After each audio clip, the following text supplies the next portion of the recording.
Hello, everybody. Welcome to Taking Control, the ADHD podcast on rashpixel.fm. I'm Pete Wright, and right over there is Nikki Kinzer. Hello, everyone. Hi, Pete. You sound a little low energy today, Nikki. What's going on? Really? Yeah, a little bit. No, that was my hello. My client actually, I have a client who said, you have like this hello that you do all the time. I'm like, No, I never knew I had like hello. No, you totally do. I do, yeah. Yeah, absolutely. I never knew that until it got pointed out to me. So no, there's no low energy here. Okay, excellent. Hello. Well, I'm glad because it was going to be a wildly appropriate tone of voice for our topic today. We are talking about burnout. Oh, then I should have done that. Yeah, you should have actually, bury yourself in the part. Yeah. Hello, Pete. Hello. Still doing the podcast. Here we are doing the podcast. I stepped in poo. Oh, I love poo. I love little Winnie the Pooh. We're talking about burnout today. Comes as a listener question. We've got a number of great listener questions that are sort of stacking up, and so we're taking those on. Before we dive in, you know the drill. Head over to TakeControlADHD.com to get to know us a little bit better. Listen to the show right there on the website, or subscribe to our mailing list. Right there on the homepage, you can get an email with the latest episode each week. Connect with us on Twitter or Facebook at Take Control ADHD, and call us. Leave us a voicemail at 503-664-4ADD and get your thoughts, your questions on this show. We would love to hear from you. And thank you so much. We're seeing more and more of these 5-star reviews come in Apple Podcasts and iTunes, and recommendations across podcast apps. We really appreciate it. When you do that, it helps other people discover the show when they search for ADHD help that they need. So you making a great recommendation on behalf of us helps others. You're paying it forward. Thank you for dropping us a kind review. We really appreciate it. So a couple of notes of feedback. First, I just want to put a pin in this one. We got a request from Blair with some great questions on Evernote, and it got me thinking, we just need to do another digital episode on Evernote. This is a great question. We're going to try and get somebody from Evernote to join us and have a broader conversation about Evernote. So Blair, thank you for listening. Thank you for writing in. Your question is coming up, and it inspired me to talk at length, so it's coming. And then Chloe wrote us with an app recommendation that I cannot get enough of. Have you tried this thing? I haven't, no. So tell us about it. It's called the Spritz Power Reader, and it's a plugin. It's like a browser applet, right? So you go over to Spritz. Say that 3 times. Spritz Power Reader. I'll put the link in the show notes. You go over there and you say, get this thing. And there's a little button that says, drag this up to your bookmarks bar. And there's a little animation that shows you what you want to do. It's very, very easy to put it in your browser. And then all you do, it's called the Spritzlet that you're dragging into your reader. And then you just select text on a web page, or most web pages, you just click it when you land on this page, like you're on an article or something, and select text. And it will just, it opens up a little speed reading window, and it uses it's really novel technology that allows you to read one word at a time with the anchor letter of each word highlighted, and you just stare at that letter and you just begin absorbing text, and you can change the speed at which you're reading. It starts at like 250 words a minute, and it goes up from there. It's got a little slider you can adjust, and it is so great for focus, right? Because it's this thing flashing at you, like literally you can't stop staring at it because it's so distracting. And you just find that you are reading. You're reading without staring at a big block of text that sometimes can turn into just a wash of words. It is a really attractive way to read. So go get the Spritzlet. Check in the show notes for the link. And Chloe, you are a lifesaver. I've been looking for a really good plugin that does this in the browser for ages and ages. I can't believe it took so long to find one that really that I love. So I've spent a day with it, and I adore it. It works in Google Docs. It works all over the place. So I have gotten an error once on a page that had a bunch of complex elements, like text blocks sort of all over the page. It's a big long scroll kind of sales page on a big website. And it said, we're sorry, we can't find the text because the text is not linear here. Select what you want to read and click the Spritzlet again. So you just select the text on the page and click the little bookmark icon, and it opens up and works just fine. So that's the only trick that I've found in case of an error. But overall, 2 big thumbs up for this app and for Chloe. That is awesome. I have found what I've been looking for. That's right. I feel like the music has has swelled in the background, the dramatic music, the dramatic lighting. I found good timing, Chloe. My Thank new you. app love. It's great, and apparently there is some. I can't tell if there should be a tablet app, like you can get it for for a tablet too. There's an iOS app, Android app, Windows Phone app, and these are third-party apps, some of them that have the Spritz tool built into them, so you can read things like ebooks and things like that. So definitely, there's a great Get Spritz page where you can see all of the different apps that you can use. I think it's great for kids. I can't wait to introduce my kids to it. I think they're going to devour even more books. So there you go. That's awesome. Mm-hmm. All right. So that's it for the old news. Let's talk about burnout. Where did this come from? Well, it came from a listener, and I'll have you read the message because you're so good at that. All right. I'll give it a shot. This message, this struck a chord with me. Here it is. I'm not sure if you've covered it before. There's a lot of episodes, but could you cover burnout? About a year ago, I started dog walking, but for several months, I just don't want to do it anymore. I'm trying to find another job, but I realize I should keep walking for the money until I do. And she goes on to talk about how she's finding herself just naturally sort of calling in sick more often to get out of it, and she's not sleeping well. There's enormous stress that comes along with this, and missing the bus and all kinds of things. And all of these are things that come with this feeling of burnout and sort of the lethargy that comes with that sort of back of mind frustration with the job. And so that's the message that she wrote. And I think it's really worth talking about, and particularly the connection to ADHD. Where do you want to start? Oh boy, gosh, there are so many places to start. Let's start with our own personal stories. When have you felt burnout from a job, or have you? Are you kidding? I think everybody has at some point, right? I mean, I don't want to speak for the planet. I know there are people who really, really love their jobs, but at some point or another, eventually you're going to wake up and not want to do what you're doing that day. I certainly had it in the corporate job. It's why I left the corporate job. I just found like I was on planes too much. I was fighting the same fires every day. I was struggling with the same struggles every day. And eventually that repetition just gets too old. And I found myself like having those same things. And it wasn't that I was intentionally calling in sick to get out of work. I found myself getting sick a lot. Right, like really sick, really like physically sick. Yeah. Right. I literally had to call in sick because I now attribute that to that experience of the stress and anxiety. It finally breaks down your physical body. So that was certainly my concern. And it's been now over 10 years that I've been freelancing. And sure, that comes again. You find yourself doing the same thing over and over again. It's time to take a break and shake it up and do something new, find a new client, change directions just a little bit to be able to keep moving forward. And I have some other thoughts we'll talk about in a minute about maybe some things that I did to kind of help get out of that. Oh yeah, for sure. But yeah, no, I definitely know the feeling of being sick. What about you? Yes. I mean, I think that every job I've had, even including the one I do now, which is the one that I love the most, Sure. and definitely have the most passion for, but I'll tell you where I felt the burnout with that in just a minute.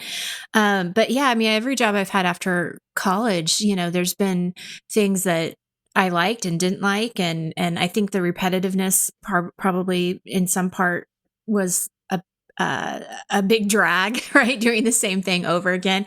I didn't like doing sales like that. I did sales for a while, and it's like, I knew that wasn't for me because it just wasn't comfortable. And so, yeah, I mean, I think that there's just different areas. I really enjoyed human resources when I was in human resources. I really loved it, but I didn't love the 9 to 5 being in a cubicle all day long. That I didn't love. Oh yeah, and if there's anything that can, even if you're, I guess particularly if you're in a pretty smart organization, human resources can get repetitive pretty quickly. Yes and no. I mean, I think that there's probably more. I think there's less in human resources than some jobs, just because you're dealing with people. So you're always dealing with a different situation. The repetitiveness of human resources is all the paperwork and, all of the stuff that you have to do with that. But actually dealing with people is what made it fun because of those relationships and brainstorming and all that. But what I didn't like is being, again, in that corporate office, of being kind of stuck into that 9 to 5 in a cubicle. Luckily I had a window, which was nice. Yeah. But that was tough. And the area that I have found the burnout with my job now is not with clients, because I love my clients and they're actually what keeps me going. It was last spring when I was doing the online course. And I was trying to get it out. So I was trying to basically write the content, design all the modules, think about marketing, think about the webinar, think about all of that stuff, and try to get it out, in May. Yeah. And so there was a lot of work I was doing in a short period of time. And I was working a lot of hours, plus having my clients. And that's definitely around June is when I felt like, okay, I gotta pull back the strings and think about how I want to, do my summer, because I can't keep at this pace. I am not a 12-hour day person. Yeah, right. Doesn't work for me.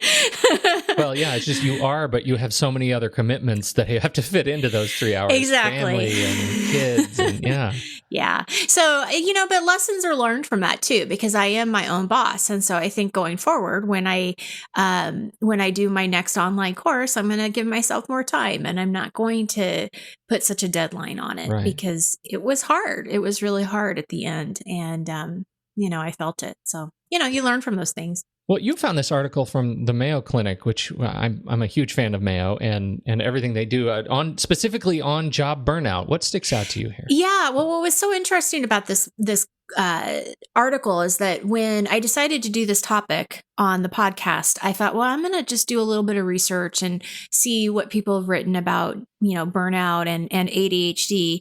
And this particular article is not about ADHD. It's just about general job burnout. And I'm working with a client right now who I'm reading this article and I'm like, oh my God, this is my client. So I actually forwarded it to her and I said, you got to read this, because I think this is what you're going through right now. And she of course agreed, because it's laid out really nicely, because it talks to you about, how it feels to be in that kind of burnout mentality.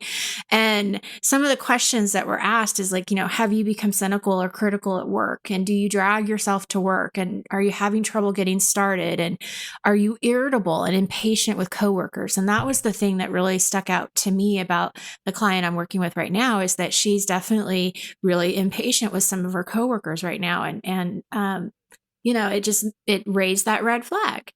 Yeah. And having that lack of energy and not being productive, and are you lacking that just satisfaction from even when you're achieving things? Do you not see that you did a good job? And so it really highlights some of the questions to think about, like what stands out for you. If you think about why burnout happens, right? Like what would be the reason for that? For me, it was because I was working too much. There was just no balance. And so for most people, when you think about burnout, it probably is because they're overworked, they're working too many hours, their days are too long, they're stressed, they're exhausted mentally and physically. It could be like what this gal's talking about with walking her dog. She just doesn't like doing it. She just doesn't like, for whatever reason, the dog walking is not motivating her anymore. Mm-hmm. Mm-hmm. Right. So it could be the overworked, but it can also just be that you just hate what you're doing. Yeah. Right. So, and then they also in the article kind of talk about different reasons too. But I think for me personally, the balance that is just off. You're spending too much time at work, not enough time in personal, which can lead to resentment. And it's resentment that can go both ways, particularly at work. If you have people who report to you, or who you report to, not just frustration with your peers, but you can take it out on you can take it out up or down the chain of command, right? Oh, you bet. And you just never know when that stress is going to boil over. It was a long, long time ago, one of my first jobs in technology, and I was in charge of setting up email addresses for new employees. And I had this idea I was so fixated on and so happy with changing the schema of email addresses, right? From, I don't even remember what it was, first initial, last name, but I was super focused on that. And I thought I had the buy-in from the right people to make changes to these email addresses and add these new aliases. I know it sounds so ridiculous, but I was really hyper-focused on this. I thought it was the best idea.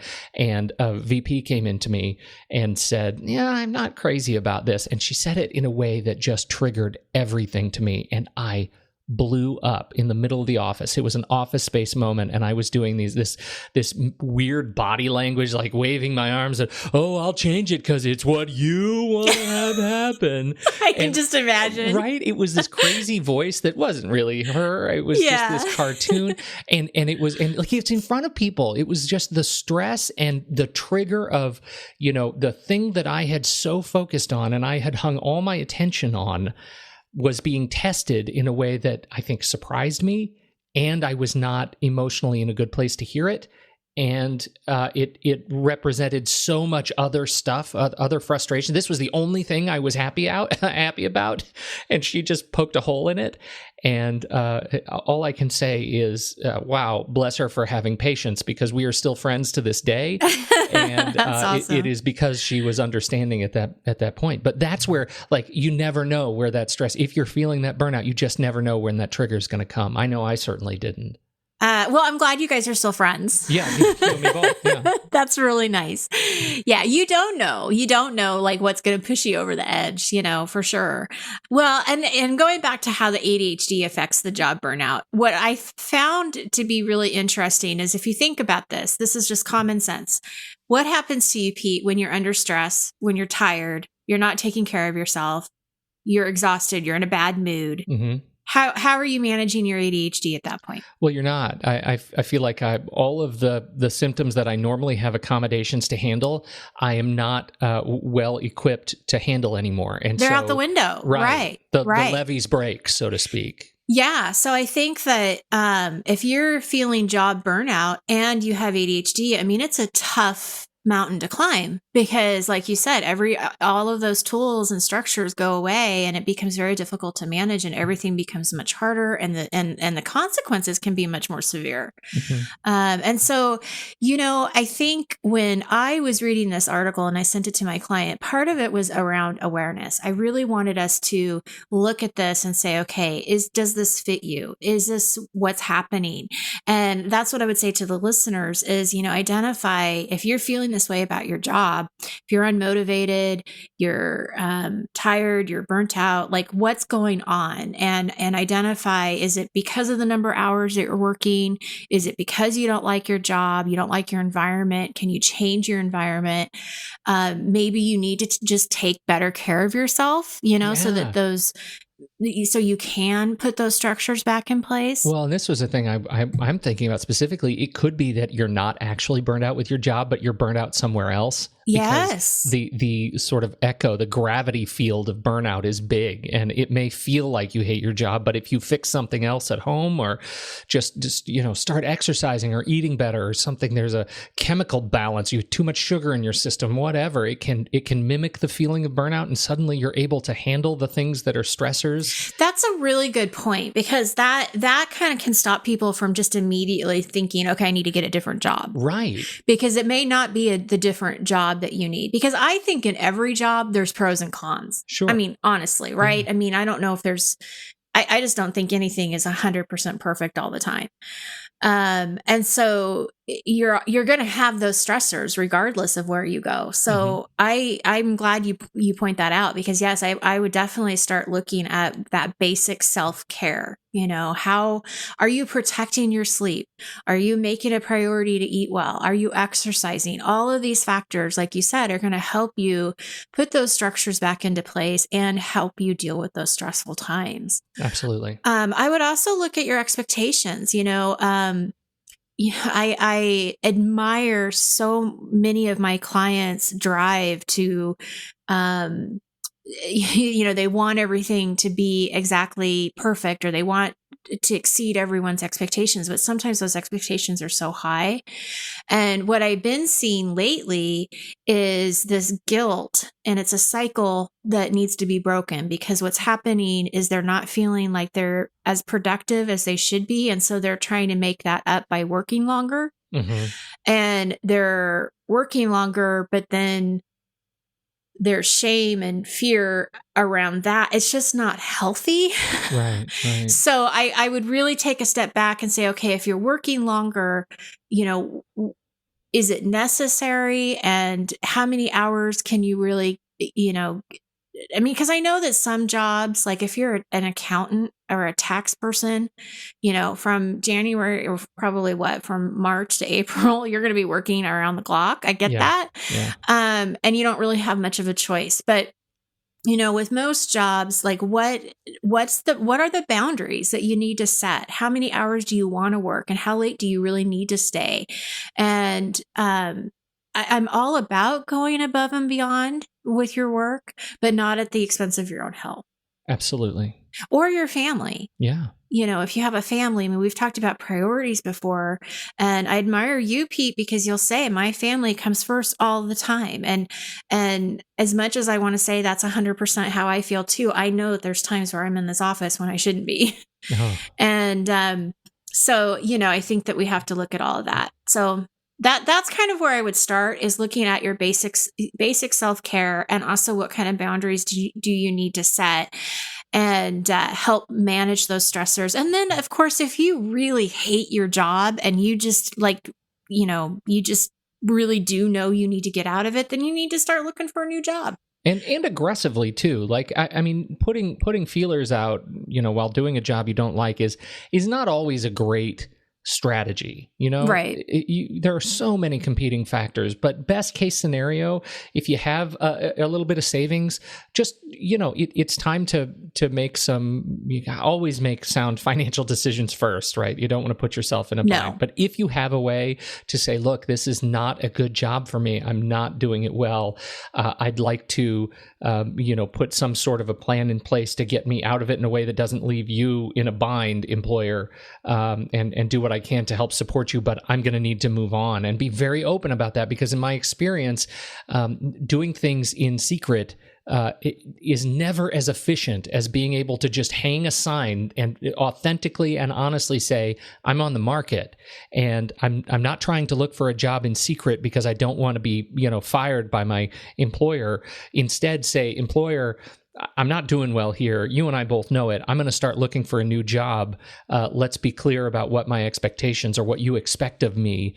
Generally, I find employers are much more forgiving in making that transition, because while you're looking for a new job, they can also, look for somebody to replace you, right? These things can happen. You don't leave anybody in an abandoned lurch. So be smart about it, but be open. It'll be much more efficient and clear, and probably more successful more quickly.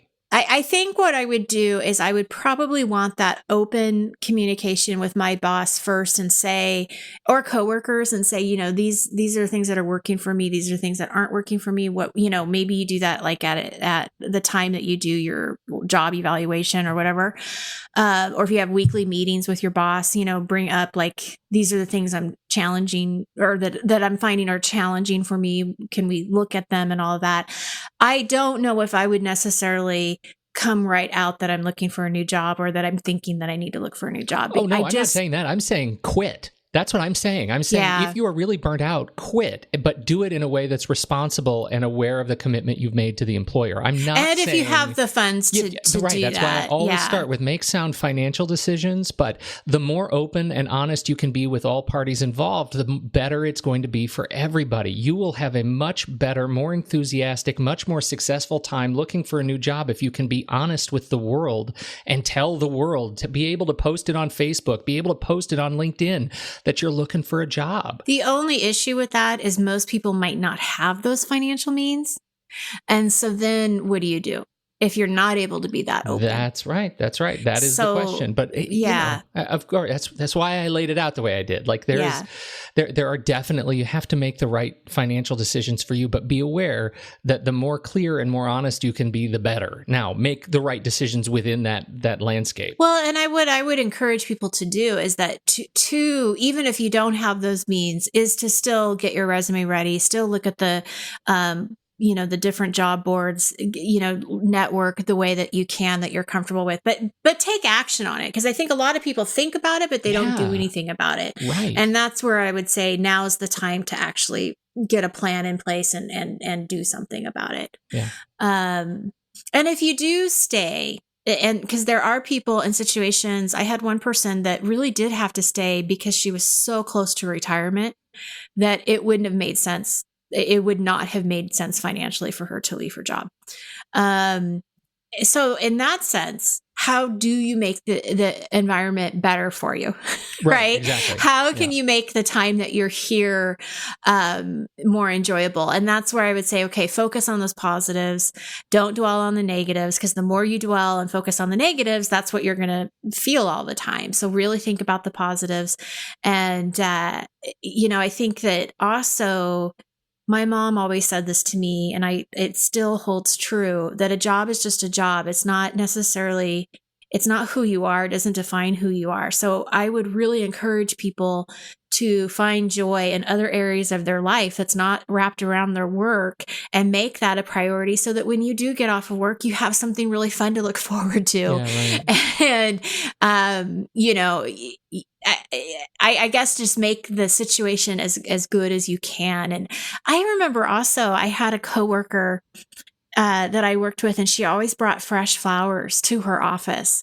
And I remember asking her one time, I'm like, so are those from your husband? Like, who are those? Like, who's your secret admirer that brings you flowers all the time? And she goes, no, I just really enjoy, flowers and I like them. And so I buy them every week for myself. That's awesome. I love that. I mean, because that just, it's a little joy of, little, reminder of the joy in your life and what you appreciate and what you think is beautiful. And I love my salt lamp. Like, I look at my salt lamp. Appreciate that for sure. When I was in high school, my first real job in high school, I was a parking lot attendant at the Manitou and Pikes Peak Cog Railway, the train that goes up and down Pikes Peak, the mountain of Pikes Peak in Colorado Springs. Oh. Big tourist thing, and it's a great thing. And I was there for a number of years. But the first job, I worked in the parking lot. So if you came up in a car, I would show you where to park. And the parking was very challenging there. The parking lot was not big enough for all of the traffic, and we had these massive buses, and it's on the side of a mountain. So you've got to really manage turning these giant buses, and it was hot. And you're closer to the sun, and they made us wear this terrible uniform. So all these things I really detested about the job. It was exhausting. It involved a ton of running and managing these huge crowds. And I was not good at it because I was young and dumb, and I was learning a lot, but I was exhausted. And one of my, one of the managers there was a salty old guy. And he came in and he said, "What's your favorite part of the job?" And I said, well, it'd be the lunch break. And he said, okay. I was complaining to him about something. He says, the lunch breaks, why is the lunch break your favorite? Well, I go downstairs and there's a cute girl my age, and I kind of have a crush, and I get to eat 2 hot dogs and drink a root beer with the great ice. And I get to kind of, flirt with this girl. And he says, okay, your job from now on, your official title is chief break time, lunchtime flirt. That's going to be your job because that's the thing you enjoy the most. And what you do when you're not doing that is you have to take these kind of longer breaks to park cars.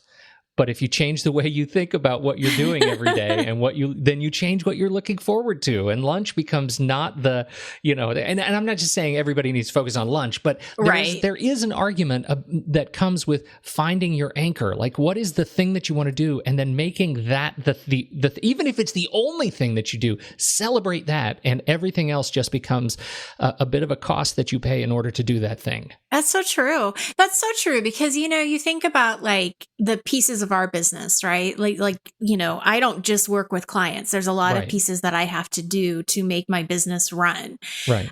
But it's definitely the clients that I enjoy the most and what I look forward to and the reason that I do this.